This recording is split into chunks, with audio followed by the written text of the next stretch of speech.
रवां साल पाकिस्तान की मुआशी शरह नमू 2% तक रहने का इम्कान। आलमी बैंक ने आलमी ग्रोथ के हवाले से रिपोर्ट जारी कर दी।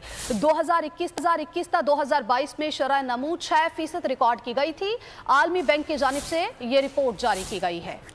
इसी पर बात कर लेते हैं, उमर हयात हमारे साथ मौजूद हैं। जी उमर, बताइएगा रिपोर्ट में और क्या इंकशाफात सामने आए हैं?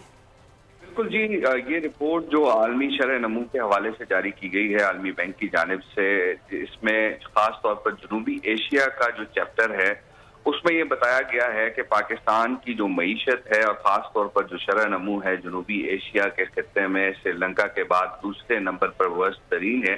और इसके साथ साथ जो दीगर ममालिक हैं उनकी शरह नमू में अगर भारत को देखा जाए तो 6.6% रहने का इम्कान है रवां साल, और बांग्लादेश की जो है वो 6.2% रहने का इम्कान है। और 2024 में पाकिस्तान की जो शरह नमू है वो 3.2% तक रहने का इम्कान है।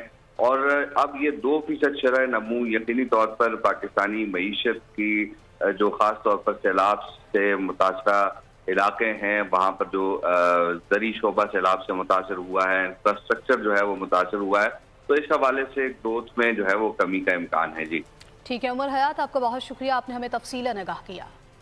इमरान खान को पार्टी सरबराही से हटाने के लिए दरखास्त की समाअत। अदालत ने केस की समाअत के लिए फुल बेंच बनाने की सिफारिश कर दी।